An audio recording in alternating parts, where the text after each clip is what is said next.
Get ready, everybody, for the Block 9 post-match reaction, and it's live!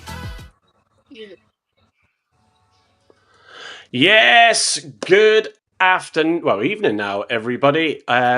Well, it was a pretty good day yesterday after all. So, welcome to the show, folks, where we're basking in the green glow on this sunny day of a massive Argyle triumph. Yesterday, the Pilgrims sent Norwich City packing with a 2-1 Miron masterclass. Who's the man of the hour? None other than our very own Ryan Hardie, our goal-scoring maestro who struck twice in 5 minutes, leave the Canaries chirping in despair, while Norwich flapped their wings for a quick reply at the start of the second half from Josh Sargent. It wasn't enough to clip Argyle's spirit. So grab your pasties and settle in if you haven't had your dinner already. Let's dive in to a victory sweeter than a Devon cream tea as we keep our survival dreams alive and Norwich ponder what might have been in this championship birdcage of a match. Well, there we go, folks. So, let me just bring Herbie in. There we go. So, Hello. Andy, quick hellos. How are we doing? Excellent, mate. Really good. Sunshine is coming through my window. It's lovely. I can see blue skies, birds, and I can hear canaries and sometimes, Yeah, I thought I could hear some chirping going on in the background there. Gavin, a beautiful day. Some good quality time with the family as well on days like this. How are you doing, mate? Yeah, very well, thank you. Again, spent many a kilometre today walking with the kids and the wife and brother and sister in there too. Bit of sunshine, bit of vitamin D. They got an ice cream, I got a flat white. The world is a good place. Well, I've got Sophie sat here with me who loves to watch us do the podcast. Let me just shuffle her. There we go. And Herbie with those fabulous curtains. How we doing, mate? Yeah, all good. Definitely better after yesterday's result. I think I'd have been very sad if we lost, but we're still in it, so that's good. Yeah, I think that's the most important thing. So let me give for a sort of thing I want to do going on is just a bit of a match synopsis, and I'll come to the guys for their opinions. So obviously a vital 2-1 victory, and I've said this, there's always that glimmer of hope, and obviously some of the other results went our way, which was great. So that just keeps it alive, I think. Hardie obviously was the star again for us. The confidence, whether it's a mental thing, I've said this before, it's a bit different now, nothing to lose. Obviously, took both goals very well in the 24th and 29th minute, giving us that 2-0 lead. But straight after the second half whistle, Josh Sargent responded quickly and scoring on just 44 seconds. In fairness, it was a very well taken goal. That put it to 2-1, but despite some hard pressure from Norwich to get that equaliser, we held firm to claim all 3 points. So the win reduces our gap to safety from 8 points to 5, boosting our survival hopes, like I said, one more time. So for Norwich, the defeat for them is their third in 4 games, denting their playoff hopes, which my dad, being an Ipswich fan, is very pleased about. So even though, I think they're coming back down. So yeah, if I come to you, Andy, first, give us your overview of the game with your dodgy, very greeny background. I'm trying to get a different background on there. I will work on that during the live, but synopsis of the game. Very slow to start, weren't we? I thought Norwich sort of came at us in the first 10, 15 minutes until we got the goal. And then we just sort of shifted it a bit, didn't we? We got the goal that got the crowd on side. The second goal, both good goals, by the way. Particularly the first goal, the way he took that ball down was amazing. The pass. yeah. I mean, Rando's ball as well was sublime, wasn't it? He just took it down on one touch and then hit it over the top. Amazing goal. Give us a bit of hope for going into the second half, and then bang, straight away, second half. I said to Ray Clark, we don't want to concede now, and what happens? We go and concede. It's like, ride it. And then it was squeaky bottom time. I've got to admit, till the final whistle. But yeah, good game, good win. I mean, valuable 3 points for us, and we needed it, big style. Yeah, absolutely. Gavin, it's, sort of I've been clinging to that bit of hope, while mathematically it's still there. But it's certainly, the result has kept all the sort of haters on Twitter quiet this past 24 hours. So it's funny that, isn't it? But yeah, go on. What was your thoughts on the game? it's amazing what happens when you play without any real pressure. And I know the Miron it's a must-win game. We're all full of pressure. They weren't. In their heads, they were down, and it was go out and play for some pride and do the shirt some pride, and hopefully get the first goal and see what home park delivers. And that's what happened, I think. I was very, very happy with the first half. I think it's probably, going back to some of my earlier sort of research on Miron ball, I think it's as close to Cercle of Bruges style Miron ball as we've seen, with a high press and getting the ball wide quickly and getting the ball in the danger area. I thought the intensity of the press was class in the first half. I thought we were exceptional, led by Bundu, Obafemi and Hardie. I thought they were exceptional. Quite liked it, actually, to see the early doors of Obafemi sitting in the middle. I know Carl, who's working tonight, put a message on the group. What the F is going on here? Why is Obafemi playing down the middle? It's clear they tried to turn him on the turn with some longer balls, but it was about a force 9 gale, I think, going straight down the pitch. So that sort of completely quashed that. It was amazing how high those balls stood up once they were sort of put into the stratosphere. I thought our defensive shape and press was class in the first half. Our transition was very, very good. I thought Norwich were a little bit complacent. That's the way it felt to me. It felt like they were just going to come up, go through the motions and expect to win. One thing that really pleased me, I suppose, just to summarise, is Miron's final words of the press conference on Thursday was around, we need to show ourselves and the Green Army that we want to stay up and win this game more than the opposition do. And I thought, absolutely, to a man that came on that pitch, we looked like we wanted it more than the opposition. And you can't say that about every game this year. Let's be candid about it. No. There are weeks where you've gone, Jesus Christ, did you even get off the coach mentally? But they were up for it yesterday, which obviously got the ground going really quickly. I thought it was as noisy in patches, 5-10 minutes yesterday, as it was for any game. Liverpool, Leicester last year, Hull last year. Thought the Green Army were brilliant, but it's always easier, isn't it, when the sun's shining on your forehead to get going and get sort of it infused. But I thought first half performance was probably an 8.5, 9 out of 10. Second half probably a 7. I think we were too deep at times, and I think we were certainly tired. I think from that first half, a lot of 100%. hard work was done in defence from the front three backwards. And then the game changes I thought were exceptional. I'm sure we'll come on to that a bit later. But overall, really professional performance, and it really grips the people that like to kick the cat on Twitter. And there was an interesting tweet earlier from Ninja Matt, I think it was, that said, here are the number of tweets that come out after a game when we lose. Here's the ones that when we draw, and here's the ones when we win. I think it was 30 responses to the Argyle official tweet yesterday on winning, and it was 157 when we got beat by Derby. Could certainly do some Grok AI analysis on the sentiment. It's just what happens, isn't it? It is what it is, and I sort of responded by saying that I think a lot of mental health, it's going into Andy's more special sphere than mine, but I think a lot of mental health precludes that. A lot of people enjoy kicking the cat harder than they do praising people, especially when they've been on their backs recently. But there were a lot of players out there that have been taking pelters recently on socials that I thought were really, really good. It was a great professional performance. The last 20 minutes, I thought we were pretty solid still. It didn't feel like we were going to be losing the game from, when sometimes it's inevitable, and it has been this year, you think, we're going to concede in a minute. I didn't feel that at all yesterday, certainly in the last 20. So, very happy with the game, very happy with the first half. Hardie, as Andy's already mentioned, took both goals exceptionally well. And in Miron's words, we're still alive. Yeah, no, absolutely. Herbie, yeah, getting your phone just adjusted there as you dropped out and came back in. I think there was, a sort of a few things there, in terms of that game. Getting the first goal seems absolutely pivotal for us, and I think we go on to generally do very well, and not when we don't lose.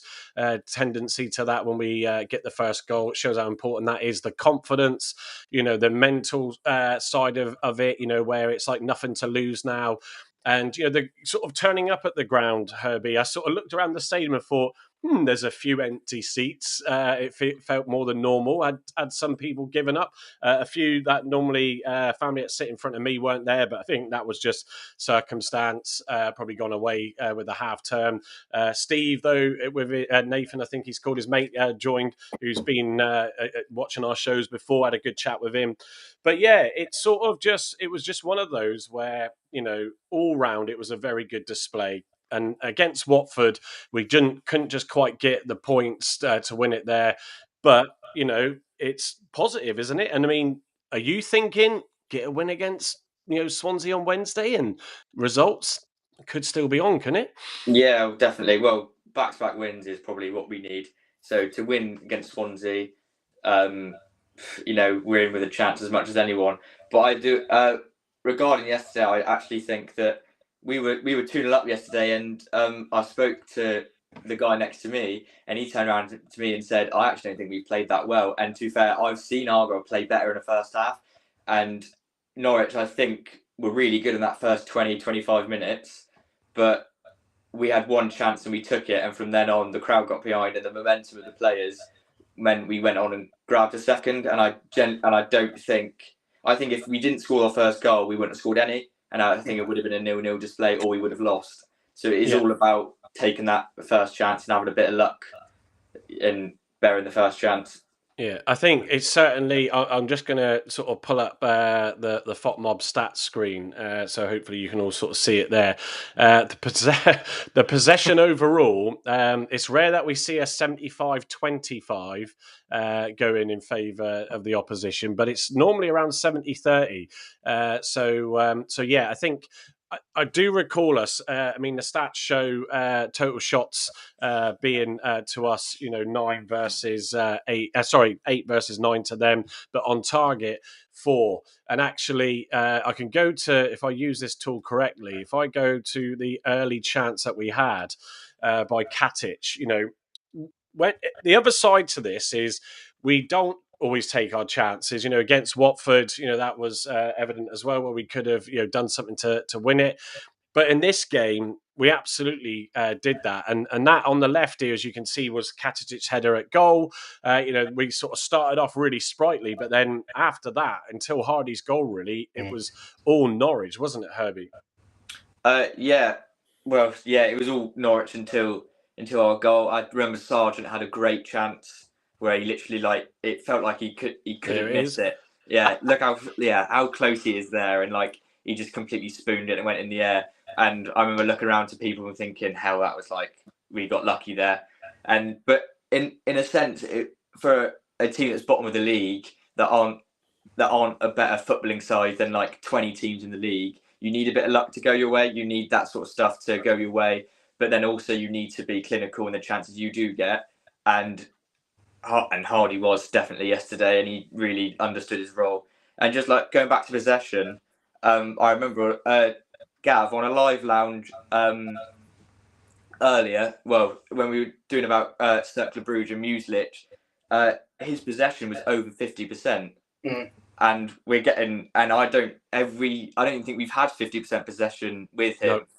So it's clear that he's still not able to, put his actual play style onto this team yet, and he's still just working with what he needs. In patches, it's coming. There was a break yesterday late in the second half. Well, probably 3/4 way through the second half, where JB took the ball in midfield, did a 1-2 with, I think, Randall, played himself into space, got the ball very quickly to the left wing to Bundu, who fired across into the red zone, and it flipped the studs of Ryan Hardie. Yeah. I know when he was interviewed in Diamond and on the presser afterwards, he didn't even want to talk about his 2 goals. He was like, I should have buried that. Yeah. I can't believe I missed it, and that's going to keep me up all night. And I'm like, that's what we need from our centre forwards. Yeah. Absolute ruthlessness. That, sorry, I might have scored 2, but I could have got a trick and I could have put us out of sight, which for me was brilliant. But that particular play there and a couple of others I thought were excellent in terms of looking at the way we play it. And guess what? There was not one long high ball in that entire play, just to let you know. So there was not one loose. Certainly a high ball from Randall, but not that long. I think you said it earlier on, didn't you? The wind sort of played part in that, didn't it? It was swirling around. It was quite a fierce wind down there. It fell off a cliff. The first goal, you're right. I think Randall's first touch is Premier League class. And I don't want to use that term advisedly. It was absolutely outstanding. Then the ball sort of comes over. You'd have thought the keeper's going to come and collect it. It just kind of goes here, dunk, and just drops like a stone because it hits a bit of breeze. Yeah. And again, Hardie's touch is sensational. What I don't get is when you're 9 years old and you start playing the game, right? Probably a little bit less time ago than for Herbie than it was for me or you. But you get told to play the whistle, right? Yeah. Both the centre backs for Norwich just stopped and looked at the linesman and went, "He's obviously offside. What are you doing?" I tell you what, I'll be fair when I was looking. I'll play the highlights reel from Argyle TV on YouTube in a minute, and I sort of, when I re-watched that goal, part of me, I think the defenders felt once he brought it down and turned, I felt they just expected him to smash it, and because he took, I think, another touch, it caught them out, and then they were in no man's land. So for once, in this confidence thing, in this, sort of mental situation with the fact of maybe an acceptance of that, we just got nothing to lose. Let's just go out and fight, as we touched upon. He just seemed to then go, do you know what? Yeah, I'll take my time on this, and buried it. And, I think because he brought it down, it was all, but he brought it down waiting for the whistle. I think that's what the two defenders thought. But I think there's part of that. In Diamond afterwards, he said, "I knew I was onside. I tracked back with their number 3. I knew I was onside with the ball was played over, and I knew I brought it down and put it in the corner. And it was left-footed, very good finish. But I think the way he brought it down, both the centre halves thought, "Oh, we'll referee will blow now, and then we'll get a free kick." And they just kind of stopped for a fraction of a second, and the ball was in the back of the net. Yeah. I'm just going to. This guy's had a trap mirror as well on his back, quite recently, and he's pulled the ball out of the air like that. That's superb. Yeah, I know. You can see. On that note, yesterday before the kickoff, Obafemi runs over to the bench, literally 30 seconds before kickoff when they're lining up, and gets about 3/4 of a tub of deep heat rubbed into the bottom of his back. And I thought, oh shit, it's not even kicked the ball yet.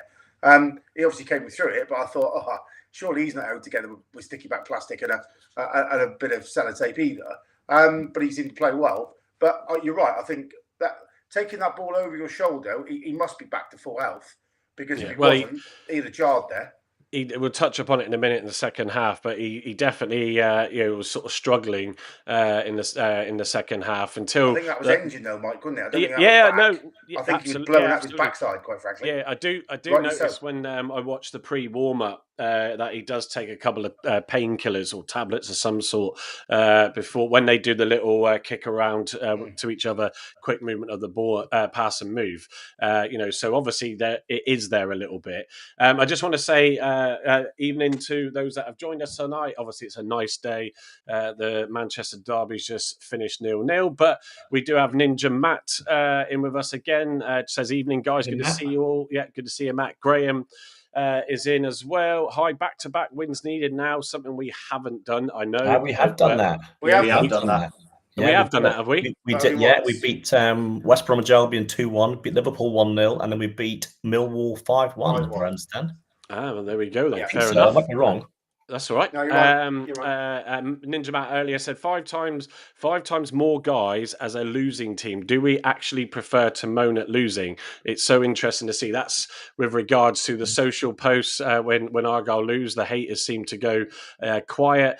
Maybe they were just basking in the sunshine and didn't have time to get behind their keyboard. Also, Andy, as we're talking about Hardie, Andy Prowse evening, I slated Hardie, apologised, and then he flicked a goal goal scoring switch. He must have an incredible mindset to come through the goal drought to be better than ever. Absolutely brilliant. Incredible. And yet, it's no surprise, since Miron's come in, that sort of turn of form has occurred at the same time. So, yeah, really good. Ian, good evening, Ian. Good to see you again. JB played well there, and also Graham.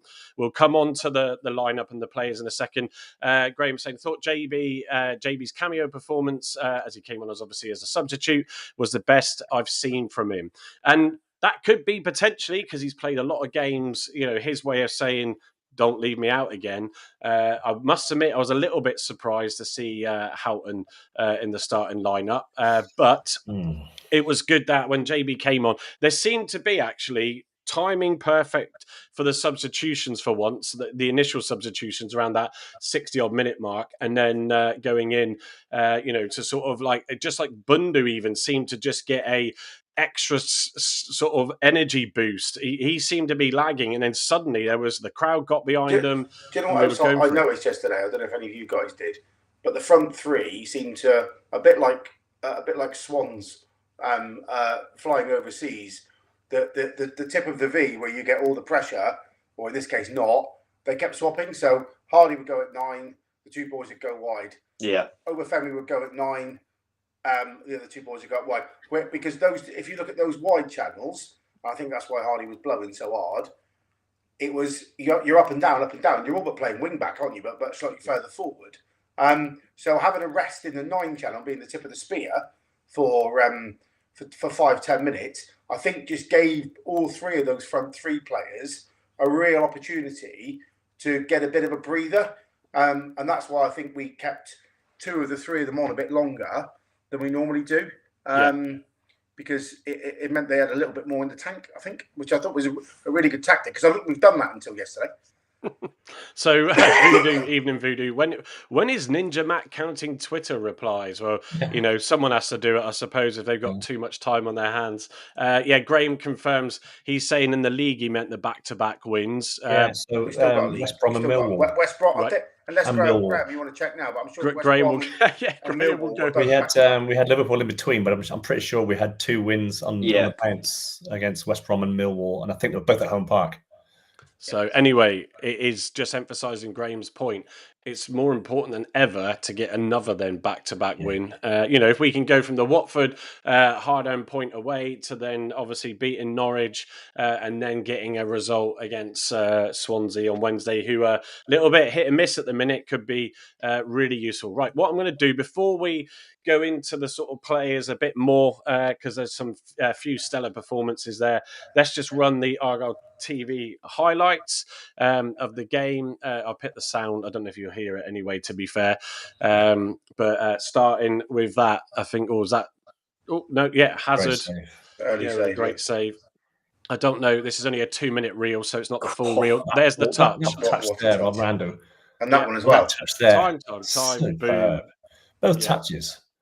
Random, bring that ball down like that, and then in the next move, just flick it. Wow. Let me just go back to that, actually, because the highlight reel won't show that. So bear with me a second. So, you can sort of see there. It's actually, I need to go back a bit further because it's the bring down. Yeah. So it's this here, high, looking up, soft touch, and then over the top. And it's pinpoint. You can see one of the defenders claiming for offside. I thought it was. They both stopped. Rubber the green. Played to the whistle. Goal. This is a good goal as well. This is a brilliant pass by Bundu's right butt cheek and a lovely touch into the... I think it was a pen, actually. I think it was a pen. He was dragged down. But I thought it was. Let's go back and have a look. So, was he dragged down or did he fall? No, I think he was dragged down. If you look at it from the... I think the extended lines are from the other side, from the goal. There's an arm over his shoulder and he ends up on his arse. I think the ref was right there, though. Didn't he? Saw it there and he saw Hardie. You're talking about Gavin Ward here, though. No. To me, for some reason, he's just gone over. I don't think that's a foul, but I think he deliberately wanted to do a cheeky backside pass. See? I mean... It's very cheeky. The Can finish... I just say about that goal? That I think that's gone really unnoticed from Hardie. That is probably one of the best things I've ever seen him do, because he's like... He knew the game so well. He knew to tuck in behind Bundu. Yeah. Because he knew he took it too far. Like in that situation, Hardie knows instead of running into the box or staying there, he's bust a gut to go left. Yeah. And he's anticipated it, and it's just an easy goal for him. And he's read the game like unbelievably. And and going back to what you said about the front three, like keep switching about. I think Hardie is arguably at his best when he's on the left or on the right, arguably just as much as he is as a number 9. Because you saw against Portsmouth, he got the assist for Bundu's goal where he flicked it. He was on the left, and then his second goal, it came from a run from the left-hand side or the right-hand side. So. Yeah, I think he really uses pace well down the wing. So to have someone like that is probably really helpful for Muesli. Well, yeah, absolutely. I'll tell you what, again, this is where the sort of pressure, the mental pressure change I keep referring to is, both goals, his touch to bring the ball down, his second touch to set himself for the first and then tuck it away. Not knowing, he would have known where the defenders were to a degree, to be fair, but knowing he had the time. And then this one again, where he's just about to bring it down with his first touch and then having to chip it and bend it over the defender that's on the deck. Yeah, it's composure. I've seen him panic in the situations before and take the shot too early. But he's both goals he's taken really, really well. Yeah, good chance from Katic there. This is some save. Yeah, that's a good save. Hazard with another brilliant performance. Unsung hero again, wasn't he? Yeah. This is a good goal, by the way. Yeah, it is. Yeah, it's good take down and finish. In the neck. Who's good? Oh wow, this is a good touch as well. Great touch. Great first touch by Sargent there. He's gone, isn't he, from Norwich in the summer? Definitely. He's not. Then we're gonna ask questions. Yeah, and there's Callum Wright. Was that? Yeah. Yeah, Callum Wright. That's a good ball. This is another great ball. This is Hardie of old, where he's panicked. He was blowing up his backside. I was right behind him. I think he was just out of puff to try and get to that. To get in that position anyway, yeah, absolutely. It was a good little play, and actually, this is the JB bit. Look at the 1-2 here with Hardie. No, it's not. Oh, hang on. No. I thought I was. No, it'll be coming in a minute. Can I just want to say on this that Callum Wright's come in for a bit of stick at times. I know it's still about end product and all that sort of side of it, but one of the things that Hardie was also doing in the game was coming back and defending a lot, which then sort of left us short when we could counter, and having his stamina levels generally are just incredible. But I thought Wright did so well when he did more in the first 5 minutes than Obafemi did, in my opinion, in this game. But he came and he held the ball up. He held it. Look at the top of the screen. Look at this run from JB now into this space here. Yeah, and then there we go. I let it run. So Hardie's crossing over now. So I think that's Bundu up. Hang on, that's Bundu up here, and Hardie's running across. Yeah, and look at this. Oh, you just wanted to slide the ball through then. He didn't panic at all, JB. There's class ball. Yeah. Into the red zone. You just want that touch to be a bit. Go on, Gavin. Go back to the midfield piece, right? As long as Jordan Houghton's got a hole in his backside, he is not making that run, and he is not driving the ball up the pitch in the fashion here. But this is such an intelligent ball. For Callum Wright to pick him out. B, to get into that half space, and I'm no coach, as you know, right, is absolutely class. Now that, in a nutshell, in that 8, 9, 10 seconds, is what we've seen from Cercle Bruges and Miramball. Yes, it is. Yeah, absolutely. I think that's probably one of the perfect examples. If you don't know what we're on about, we're referring to the live lounge or show on Thursday nights at 8:45, where we did a presentation on Miron hoofball, so to speak, and debunking, or dissecting, what that actually does mean from his time at Cercle Bruges. Gavin Pitter, really good presentation, and did a bit of research watching the games for that one. So go check it out. You'll see it on our YouTube channel. But yeah, I think he did say, didn't he, Hardie, that he took his eye off the ball or something when in the Argyle lounge afterwards, when he was getting interviewed, he basically said, for a fraction of a second, the defender got in between the line of the ball and me. So he lost it for a fraction of a second. And then he was like, I'll just stick a leg out here and try and hope for the best on the timing. And obviously he was a fraction out. If that comes off a solid connection of his studs, it goes in the bottom corner. That's one of the best goals we've scored this year. It was class. And I've not seen a blue on an Argyle player for a while. Seen a what? Sorry, a blue rating on a football for an Argyle player for a while. Yeah, he's got his 9 on there, isn't he? So normally, I think the star man isn't it normally blue anyway for the highest? Is it? Oh no, maybe not, because on the right hand side in Norwich they don't have a blue star. So, Gavin, you're right. So yeah, without going back and checking, but yeah. So it just felt so good, those moments yesterday. And like I said, sort of we'll go on to the subs, JB and Callum Wright a bit more, because I think the timing of them was absolutely spot on. If we look at the squad overall, obviously, yeah, Hardie with the standout, Bundu with a 7.8, equally did well in that attack. Obafemi, for me, was brilliant against Watford, and then just sort of, I'm not sure where he was yesterday. Gavin, you're obviously a big advocate. And yeah, it's not that I'm not, but I just was disappointed. Didn't see enough. In transition against Watford, he had the ball at his feet with runners running off him, and he could pick a pass. And also the big chance that we had for Hardie, that was a slide pass that I thought he got really well. I can't remember him yesterday having the ball at his feet with any kind of amount of time to put a pass in. I think he did a good shift for the team in his 60 odd minutes. Yeah, it's off the ball work. He busted a ball, I think, for the entire 63 minutes he was on the field. And his work rate was great, and that allowed us to defend. I'd say, I'm not a big fan of Jordan Houghton, but I thought his defensive work yesterday for the 63 minutes he was on as well was very, very good. I just thought his want for the ball as usual was minimal. Randall was outstanding. I thought he was probably, take Hardie aside, probably the best player on the park. I thought he ran the midfield. And he wanted the ball all game, which is nice to have him back in the side for the last two games. Yeah, physically wanting to take the ball in difficult areas where he's closed down and actually do or perform that role. That actually, I'll give Wayne Rooney some credit here. I think Wayne Rooney gave him some real confidence during the season and said, "You'll take the ball from the centre half or the goalkeeper, and on the half turn, you will be our playmaker." And I think he's done that ever since. Done it really, really well.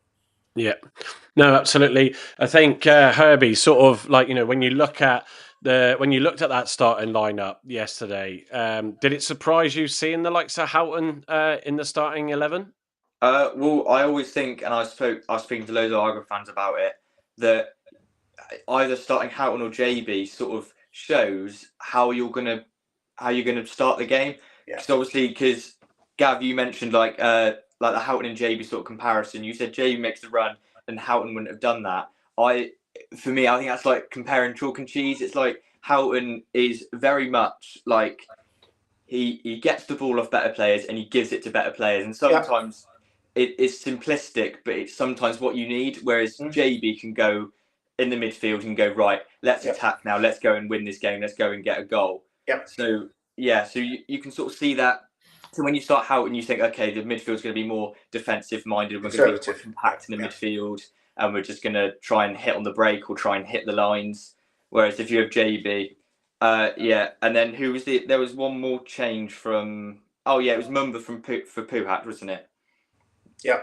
Was the change from Watford. Yeah. I thought Mumba was great again. Excellent. He's like on the ball, probably one of our best players, can get you out of really tricky situations, drive forward with the ball. It's funny what happens when you play against your own club, isn't it? Yeah. Can drop his game, doesn't he? Yeah.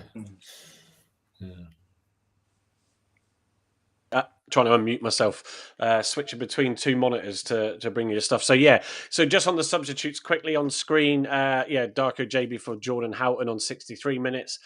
Callum Wright came on as well for Obafemi. Interestingly, and I won't state claim to this because I don't always look up stats, but I was listening to the Pilgrims podcast this morning in the beautiful sunshine. Whenever Obafemi has started, Argyle haven't lost a game, I believe, if I remember that correctly. Interesting stat. Yeah, and then we had Victor Poulsen come on for Nikola Katic. Really well. he did go down on the deck, Katic, before he came off. And obviously there was discussions of an injury, and I believe, I haven't listened to the post-match press conference, but that there was a player that did pick up an injury, and Miron wouldn't quote who it was. If I'm going to take a punt, it will be Katic. Has that been confirmed?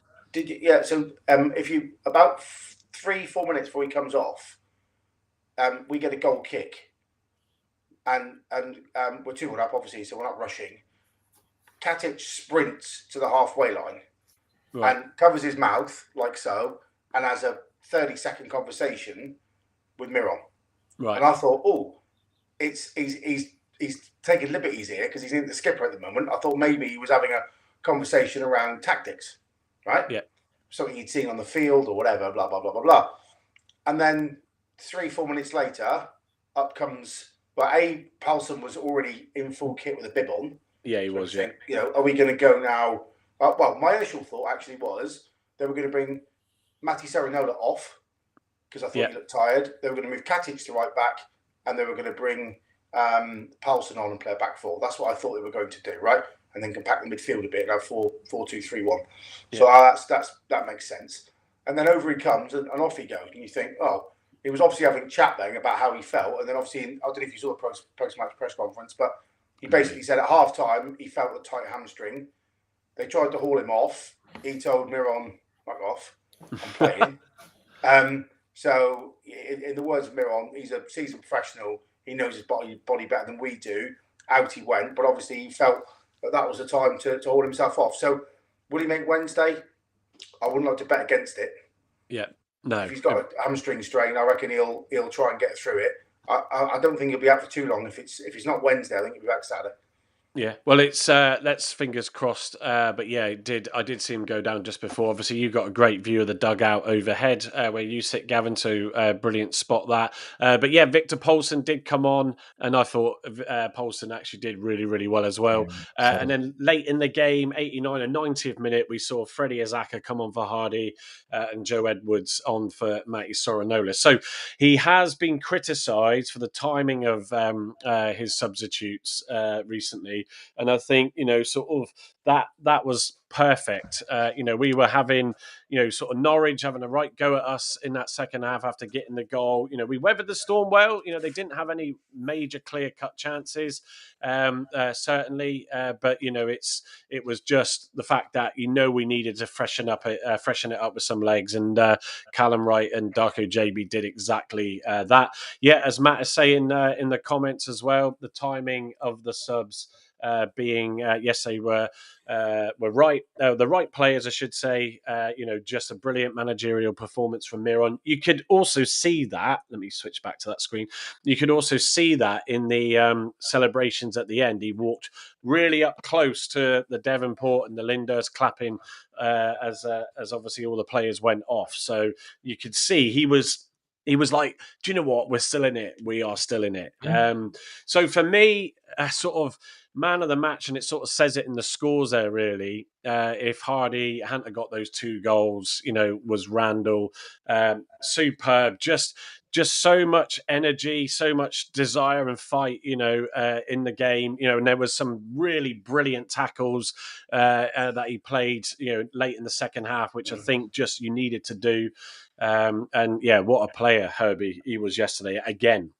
Yeah, he was outstanding, and I generally think there's some of the stick he gets from Argyle fans when he doesn't have a good game, because he is only human, and actually he's not a mature player yet, is he? He's like, I think he's 22, 23. He's not like 27, 28, and he's played week in, week out in the Championship. Like, he is not going to be perfect, but I think when he's 24 on his day, he's arguably he's one of our best players. And like, people are very negative about him, I think, when he's like, he does his pass backwards. He's a negative passer. He's negative on the ball. It shows today when that he's actually not. He's always looking to go forward. He's always looking to pass it. He's always I think he was outstanding. But also as well, a little appreciation. I think Pleggy was outstanding as well. And it wasn't as good as his Watford performance. Yeah. So people didn't give him really the praise. But I think he was immense, as always. So I think Ben Collins, evening Ben, hope you're well, mate. Miron reckoned he'll be there on Wednesday. That must be referring to Katic that we were just talking about. It seemed like a man possessed. There was one challenge that he made. I can't remember if it was the one where the player was sort of trying to run through onto a pass, and sort of he got in the way, tackled him, and the ball went flying down. And he pegged it to stop it going out of touch and kicking it back to Miron, where he could have to Hazard, where he could have easily left it for a throw in. But yeah, he was just immense. Pleggy, I felt had a great game. To be fair, the back three, I thought were really good. Katic was definitely solid again, as usual. So, but Andy, Mumba, coming back in, sort of with Sorinola. I'm slightly surprised Sorinola's got a little bit of a higher score than Mumba. I did feel he looked a bit heavy, in that second half.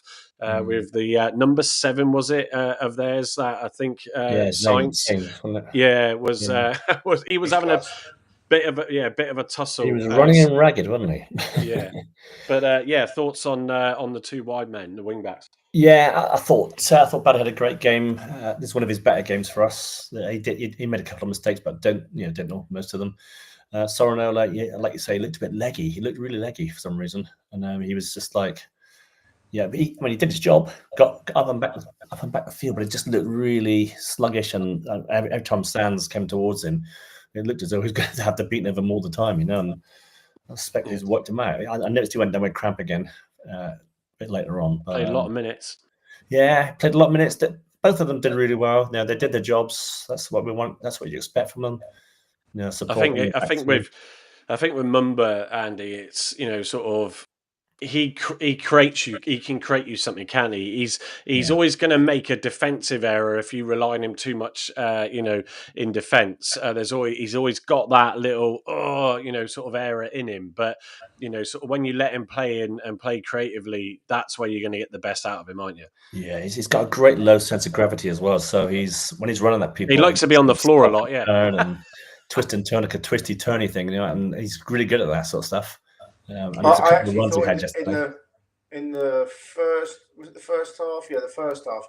I thought Hazard had swapped boots with him. Did you see him when he went over? Oh God, he gave me a heart attack. That was a nerve-wracking moment. Yeah. Yeah, I thought, oh God, he's put Mumba's boots on by mistake. But Hazard's kicking yesterday, and I think it wasn't to his best. But I mean, we talk about that wind again. That wind was quite strong and swirling, wasn't it? Yeah, it was moving around certainly a lot in the second half. Gavin, anything else to add to the I just players think, yesterday? The tactical play by Thorpe, I thought was a bit naive. So we often give people the flanks, right, and pack that central area, which I thought we did really well yesterday again, especially in the first half. So they got the ball wide, and Sainz and I don't know how you pronounce that, Mach, is it? The first thing they did when they got the ball, and Nunez, when they got the ball, was to look back inside and play the ball back into the most congested area where we had a really tight, connected middle sort of midfield, and either it was Bundu or Obafemi in the centre were also causing havoc. Why they didn't go, okay, you've given us the width, thank you very much, we'll belt down there and then get as many in the box as we can. They always tried to go through our compacted middle, which for me seemed a little bit peculiar. That's why I thought it was a complacency of the whole scenario of, well, we'll just turn up and play our normal way and we'll beat them. But I thought the setup again was exceptional defensively, the shape, and also just one more thing, a bit like Colombo. Some of the stats I was doing for Miron said that he had the highest defensive line in the Belgium league. Right, his back three were about 2-3 meters on average inside their own half. In that first half, we were really pressed. So our wing backs were really high, boxing in, a bit like what's been done to us on periods, where their wing backs were boxed in because we played such a high line. I know I sound like Aaron Cusack, but completely unqualified to do so. But they did, and also pack that midfield, which meant that we were on the front foot far more, and our press was higher and was more intense. It fell away in the second half, but I thought that was, for me, like true mirror and ball, and was something that you can see it's beginning to click. And I know there was a few comments on Twitter like, "Oh, it's sod's law in it. We're down now, and we still start to play well." Well, he's only been in 3 months and a bit, so it's hardly surprising that they're just starting to click, because it is a alien type of football compared to what they played with under Schumacher, Lowe, and Rooney.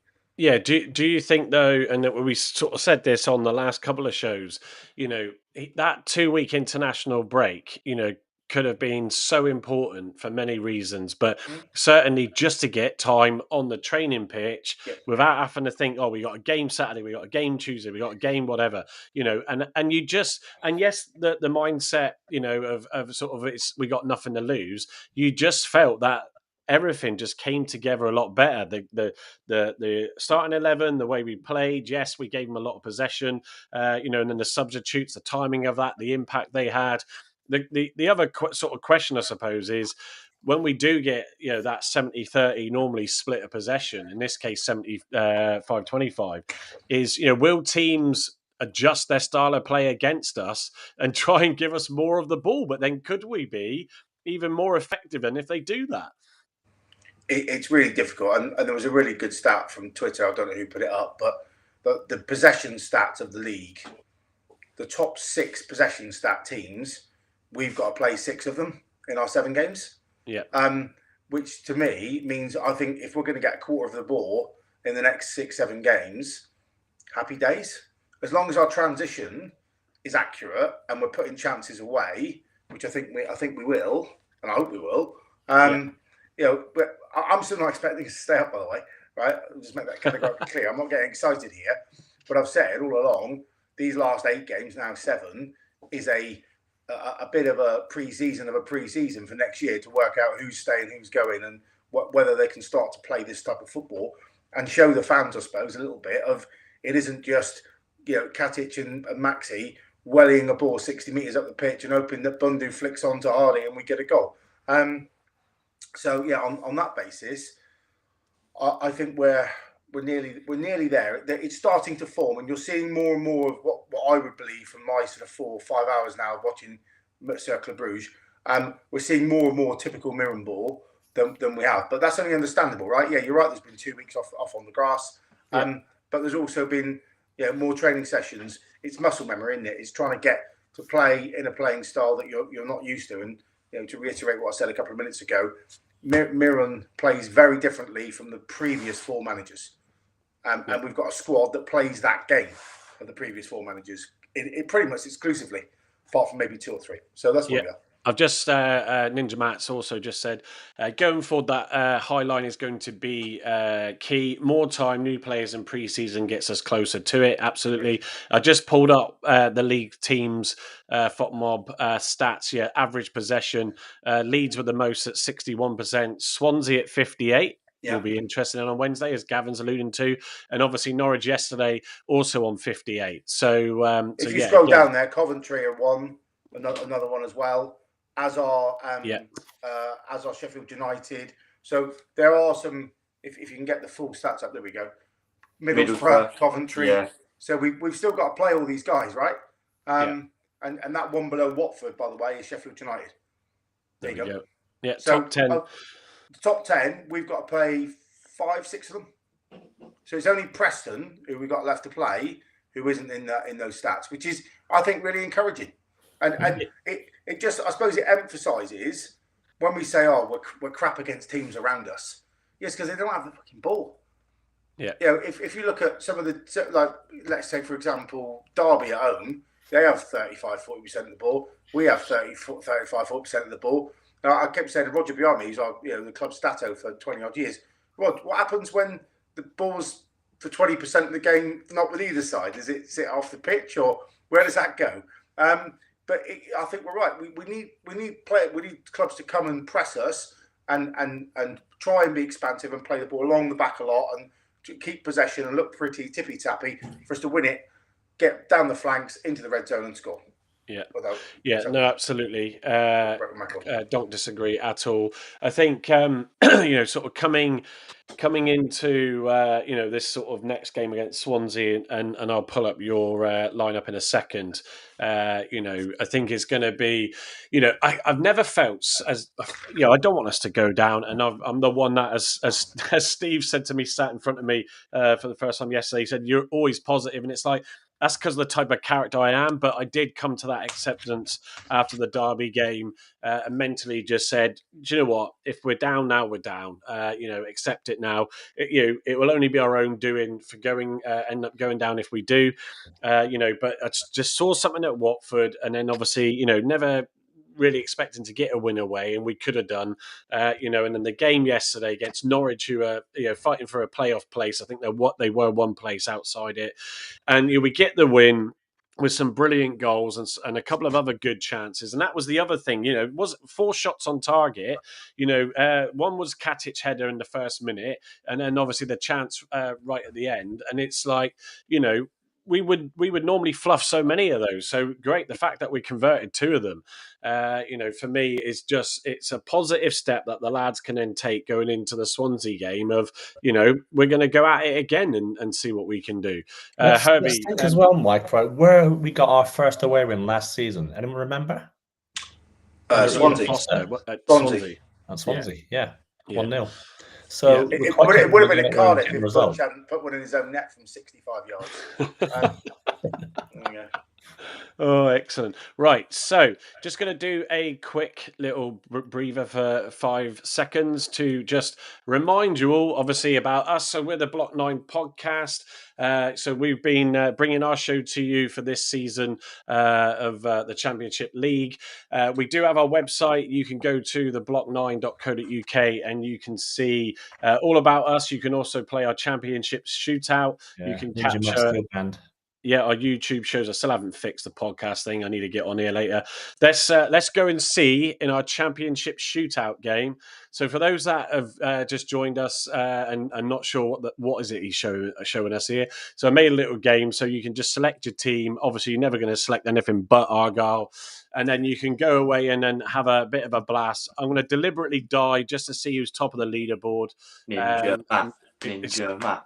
It certainly won't be me. He's going to get banned. He's still there. You've got to ban him from this, look. He's not just top of the leaderboard. You were going to spend all afternoon trying to beat him.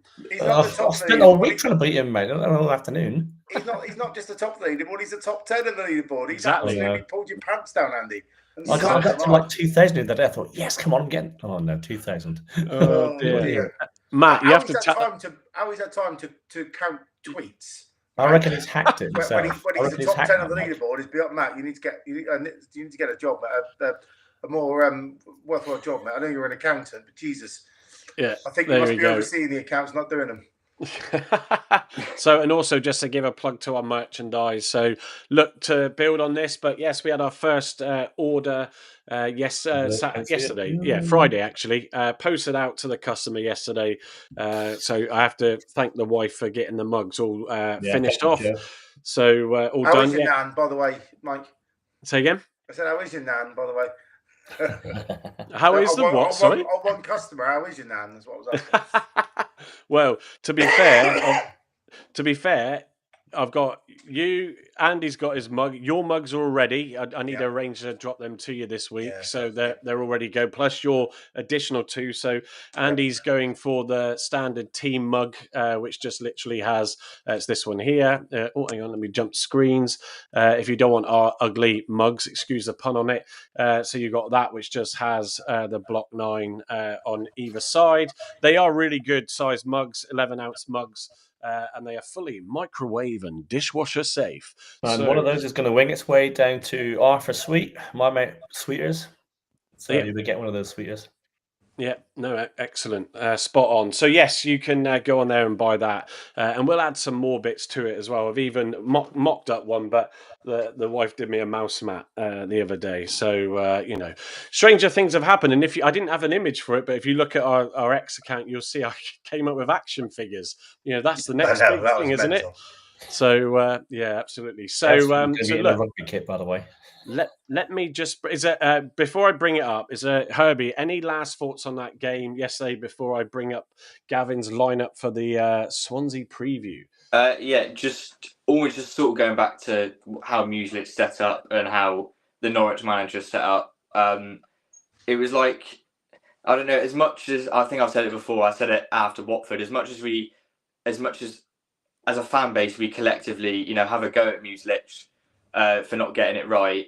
In that same way, you have to give him the credit when he does. And two games in a row now, he's got it absolutely spot on. And he's got a draw, which we probably could have nicked a win if we didn't, sub on certain players. And we had our main attackers who could bury the chances. And then obviously yesterday, he got it absolutely right. And we had the players to bury the chances, and we did. And him, Hardie, Randall, like all these main players for us are the reason why we're still hoping. Yeah, absolutely. Gavin, don't worry, I'll do it live. So okay. So you can. I was about to go into lineup 11 and send you mine on that one. That's all right. Yeah. So we'll just the interactive FOTMob. Just to add, we're not sponsored by FOTMob. If they are interested, though, you can get in touch. Just £100 an episode would be fine. That's just for me. The rest are about £5,000. We like to use, because I think their site's brilliant with everything it's got on there. So they do have a live lineup. So Gavin, starting in goal, I don't think you're changing Hazard in goal, same back three, playing Rossetto, Katic, Such, Katic injured, then I put a slash Paulson. Yeah. It's an interesting one there, though, because if you do that, you've got no recognised centre-half on the bench. Yeah, true. Right? Yeah. So, which is, I suppose, okay, but you could then flick to a back four if one of them got injured, or you start with a back four. But anyway, for the purposes of this, Katic is going to be, in a cryo chamber for 24 hours, sorting out his hamstring, and he's probably made of titanium anyway. So let's be honest, you can't strain titanium. So back three as per. I've stuck with Bally on the left wing back position. Yeah. So let me change that to that. Which took me a long time to get there, actually, because I thought a bit like your comment, Herbie, around Houghton. Yeah. It is like if you start with Pusac, I think he's got a bit more defence in him. Yeah. But then I thought, we're going to Swansea, we've got to win, right? So we may as well go for it. Yeah. That squad, and if we get the win, I probably potentially would have brought Pusac on Saturday instead of maybe Edwards, but there we go. JB and Randall in midfield.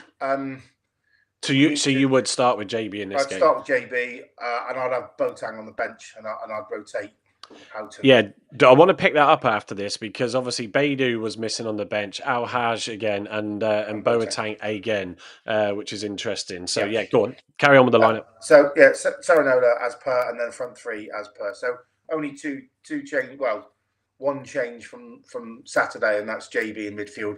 I thought he answered his critics, as you sort of alluded to a bit earlier, Mike.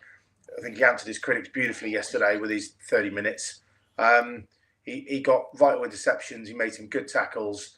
His desire to get up the pitch quickly and execute the game plan in transition, I thought, was excellent. And I just like him. I think he's going to have a big future as a footballer.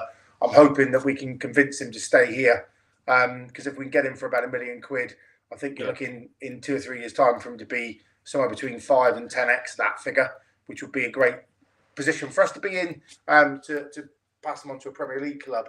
But he seems happy down here, and I rewatched a couple of weeks ago because I just stumbled across it. Last season's loan, he did a Leeds on loan sort of video vlog thing of how he was, and he drove around the Barbican and the Hoe in his Mercedes Benz with someone from the club, and then they talked about how he was playing here, and he basically said, I'm absolutely loving it. I'm getting regular football. The results aren't going how we want them to, but I'm learning a ton of stuff off some good people, and I'm really happy. I think he's probably even happier this year because he'll be more settled, and he's making some regular contributions. So that's for me the big sort of talking point is who plays in that second midfield space, and then the Mumba or Pusac thing. And I think Pusac is very good. I think we lose crossing ability when Mumba on the field, but he does bring that je ne sais quoi, to use a French term, when he's got his foot on the ball and he takes players on and gets us out of trouble 9 times out of 10, and he'll buy a foul in that bottom corner to get us the pressure off nearly every time he touches the ball when we're under the cosh. So that's my team. Yeah, no, I think sort of studying it. What would I change? The thing with JB, it's an important point to note. We've referenced it before, and I was listening to him talking about it on the Pilgrims Pod this morning. And there's another one that I'm going to bring up in a minute that equally might surprise a few people that was said on there. But yeah, JB has been on and off, hasn't he, in games, and it's you sort of think to yourself, you want him to show that quality throughout the whole match, so I can see why you've included him. And if we're going to go out and attack, it's clear that he really wants to drive that ball forward. So, I think it will be interesting to see how he starts off. Being away, will he feel he wants a bit more defensive reassurance, and will he swap Mumba with Pukac as a result of that? The balls that Pukac can put in, I know even Carl sort of pointed it out the other day that they haven't been as good as they were early doors, but it's a player who's come in and he started a lot of games very early in quick succession as well. So, but yeah, it's for me, I'm not sure on that. So, Andy, what would you change, or are you agreeing with Gavin's lineup there? No, I make a couple of changes. I agree with back three there. Katic with Paulson coming in if Katic isn't ready yet. The only 2 changes I'd make would be to push Mumba up and have Pukac on the left and drop Obafemi. Sorry, Gav. Okay. Got to remember how I spell. There we go. There you go. And have who on? Sorry, who else did you change? Drop Obafemi up front with. Okay. Top with, interesting. Just to pose that attacking threat even more. Yeah, because I think Bally will offer you more up in that position. I looked at Obo yesterday, and he did have a good game. I'm not knocking him, but there was times when he was vacant from the game. His game was okay. I think Gavin touched upon it. He sort of is off the ball work. He does cause defenders, and they do. They have, because obviously he will go straight at them. He's good at high pressing. He clips their heels and stuff. Yeah. But he's a bit. He's still a bit hit and miss. But again, it's all about sort of the regular matches and all that sort of stuff. And he's been in and out, hasn't he? With starting or as a drive, and I think Bally will drive, and I think Pukac has got the ability to put the ball across the box from deep, from the wing, as we've seen in a couple of games. I don't unlike that. It's not my start. It wouldn't be my preference, but I don't unlike that. I think that could just as easy go and get a result at Swansea as the team I picked. Just more attack minded. I think Mumba brings more running forward and getting in faces and skill to take on players, which is where him and Pukac, could be interesting linking up on the left side. Herbie, what are you going with in your lineup on Wednesday? I'd go exactly with that. The only reason is because we're away from home, and I generally think away from home you have to set up differently regardless of who you play. And Pukac putting in like deep balls, getting the ball, and so I'm gonna get really tactical here though.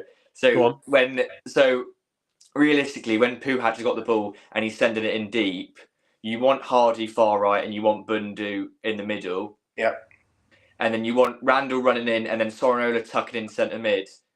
So then if they were to hit you on the break, you've still got your 2 centre mids. Suits pushes up and you've got a 2 back with Suits playing right back and Sorinola in midfield. Yeah. And then if it breaks down, then you can just go back into position. But I do think that, and then if Mumba pulls away as defender and you've got 2 men in midfield plus Randall edge of the box, that's where you're going to get your goal. And say we do get that goal and it's 1-0, then defensively we are so strong that we can just try and hold on and then just hit him on the break then.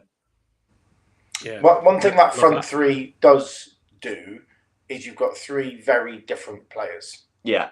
Right? Now, you could say that Obafemi and Bundu are similar-ish, apart from the fact that one's got about 1.5 foot on the other. Whereas that front 3 does have a dribbler, not off his chin with the ball, It has someone with power and pace in Bundu, and it has someone who can get behind on the channel balls from his right flank, and also can come in from the right, as he's done in a number of occasions, flick into the 9 channel and score. So that does offer a bit more of a licorice all sort of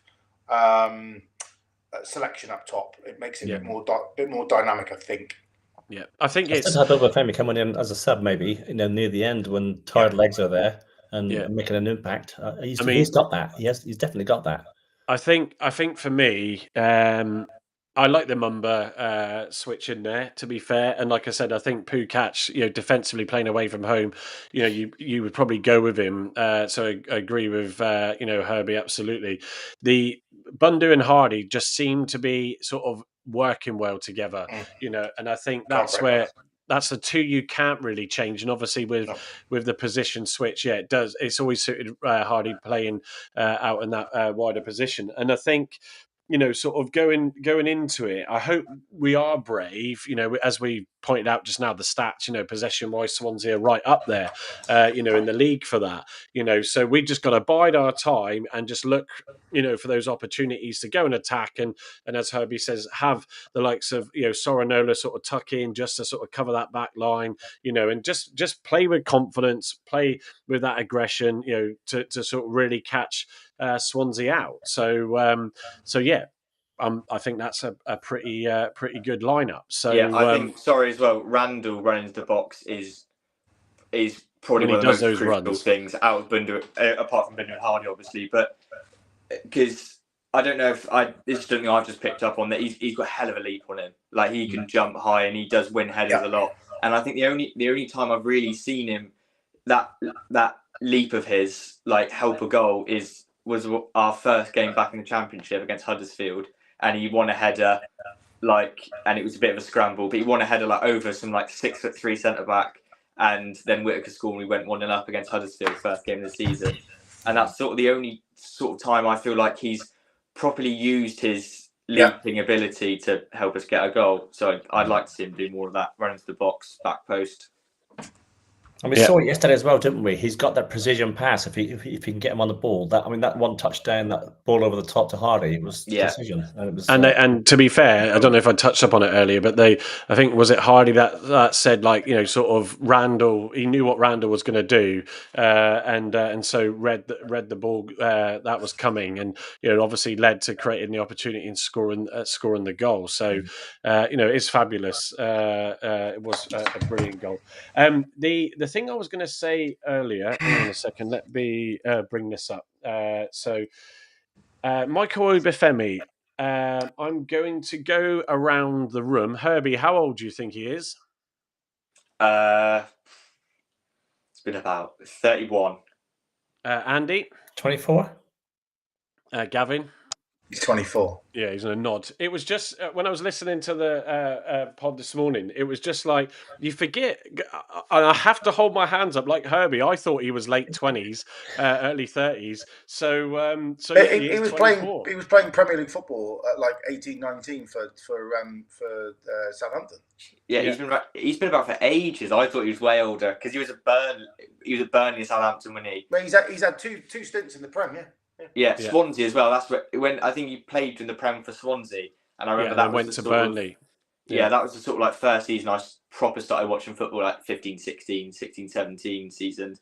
Yeah, and so I didn't realise he was that young when he. So yeah. No. Well, so if that's the case, then surely I didn't realise he played for Swansea. We've got to play him. We've got to play him on Wednesday. As an impact, I think he's great, Gav. I think not for the full 90 though. You've got to have someone, with a bit of pace up front, to tire them out, and then bring Obafemi on for the impact and score the goal. Yeah, 24. I'm glad he had a very hard paper round, didn't he? It must have been all hills. He did. I'm glad I went with Herbie first, because if Herbie gone, he's 24, and then it would have been, that was pointless then. But it did shock me when I picked up on that this morning. So, but yeah, it's as Gavin says, he's paying for his next contract, to keep him going. But he would do wonders for us in League One. He's got the ability. But paying him 50 grand or 25 grand a week is just completely unacceptable. So yeah, he'd have to probably shave 15 grand off that, I think, to be anywhere close. Yeah, so I touched upon it in the lot while we're talking about the lineup, and I'm conscious we're coming to the end now, so we'll do the score predictions in a second. But Malachi Boateng not featuring in the squad at all again. What do we believe is going on there, Gavin? Anything? I think that he is. I think mentally with Al Haj, Beidou, and him, I think he's probably parking them for next year. Right, okay. My brother. What would you? Because it's not as if Boateng has had like 90 minutes where he's been shocking. I mean, when he's come on, he's looked all right. He's had the odd like bad spell when he's come on as a sub, but nothing that would make you think, well, why is he being dropped? I think Boateng's probably our best defensive midfielder. I would play him over Houghton. I think he's got a bit more about him. I think he's a bit more agile. I think he's got a bit more power and pace. Younger. His mind works quicker. But for whatever reason, Miron doesn't fancy it at the minute. Going back to the other two, I know you've not answered me that question, but I'm going to do a question time now and carve an answer out of a question you never asked me. I think Al Haj and Beidou are so mentally fragile. But I think he's just taken them out the firing line and gone, do you know what? Reset Absolutely next year, agree. move on. What was really interesting, so at full time, the boys were obviously sitting behind the dugout. They came down onto the pitch, but Galloway, Beidou, and El Haj all had their hoods up and all stood in the technical area and didn't go on the pitch at all. But the hood up thing for me was, and I looked at sort of when Rooney was in his cap. When Rooney was in his cap, he was under pressure because he hid trying really to hide. His eyes. Protection, isn't it? Well, you're the psychologist, Andy. And for those three boys, I mean, Galloway's injured, but he's probably thinking, well, I'm permanently on the sick bed here. But Beidou and El Haj were both hoods up yesterday. And I just thought, that doesn't fit well with me. So I think they're just mentally shot. They'll get the rest of the season, if required. And I think then it'll be a reset in the new season and in pre-season. Yeah, I must admit, I thought the same with Boateng. I couldn't work out really, but Beidou certainly, as Graham Byrne just asked in the chat, was Beidou even in the squad? No, he wasn't. So, so for me, if he's clearly lacking that confidence, and obviously the pelters that he got after that missed pass he should have made, I think then it's absolutely right for Miron to take him out of the squad.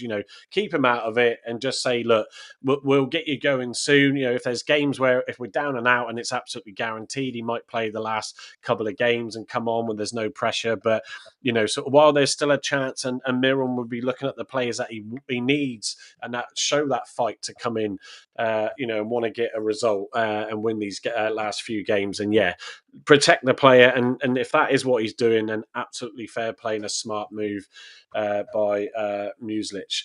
I don't sort of get any, some of our supporters, right? Maybe we should do a live on the actual word supporter, define it, and then if Andy, you might support the team rather than get in the nicest way. In the nicest way, there's no point. And the reason I say that is because every club has them. We all fall foul of having a rant about a player or two here and there over the seasons. And I mean, I sort of did, which is equally unusual for me about Beidou because of how important get that goal could have been for another 3 points. But you're going to get those out of just with some of the comments. It's just barbaric, but every club will have them. And I think we just focus on the positives. We can touch upon it as we have done, and when Miron did in the Evergreen press conference. But let's try and stick to constructive, thought out criticism. Where it is valid, but we certainly don't because there's 99% of the supporters and fan base will be that. So score predictions then as we wrap up. So Herbie, what are you going with on Wednesday? Because there is that hope. There is that hope still. So I just want to say quickly, because you said why Boateng isn't on the bench. Yes. I think mentally as well, but I actually think a different reason. And one of the reasons I think is Kevin Nanskerville. And because of last season, I remember when we had Foster, he got players in January, and they went straight into the team with no real sort of training, no real gel with the players, And then as soon as Foster was sacked, Nanscoville came in, and it was Dewsnip. And actually, we stopped playing Devine, we stopped playing Phillips. Scar was back in the team, and Scar put in man of the match performances. And Edwards and Hamilton and Callum Wright. Yeah, and those players that have played with each other for so long, or like for a season, at least season and a half, they gel. They know what they want from each other. The same with Randall, and Hardie said, he knows what I know what he's going to do, so I made that run. The players that gel together is, I think, really important. So I think Nanscoville has gone and told Mucich, look, we need this. We need Houghton and Randall in midfield. They play well together. They gel well together. Just leave our new signings for now. Get them gelling into the team before we push them into the starting lineup. I have to say that I'm going to give that observation of the night. I think that's exactly what happened when Foster went.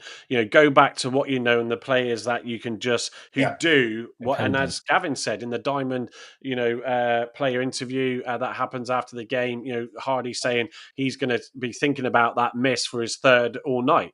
And it's like, well, you got us the 3 points, but that's exactly what you want to wear your heart and soul on the pitch. So thank you for adding that. And your score prediction. Well, I've got a 100% win record at the Swansea.com stadium, so I'm going 1-0 again. Excellent. Are you going up there as well? Yeah, I am. Yeah.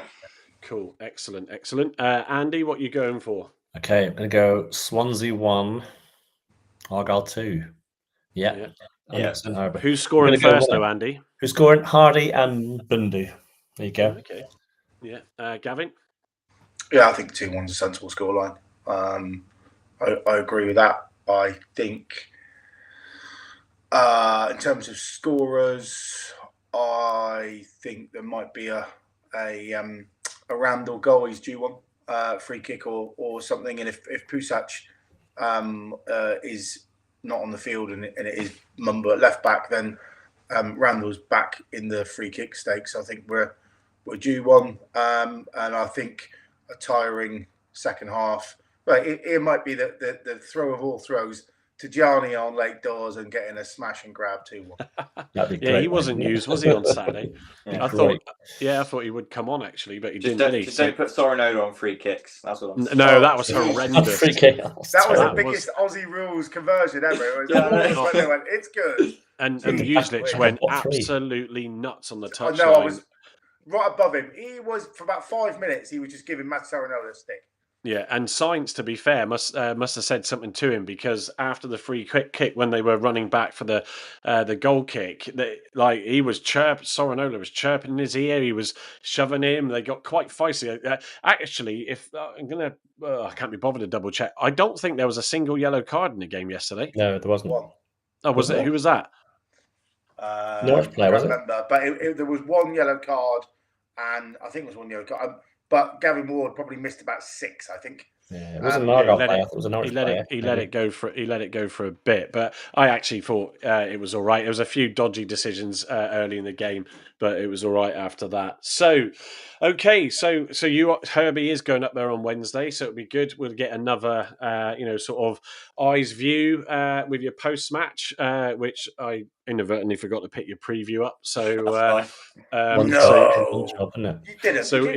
So is just because I was so big, I don't get the email notifications on my Gmail, and so I suddenly yesterday just thought, I didn't pick it up. So I messaged Herbie and said, everyone will be able to see your pearls of wisdom.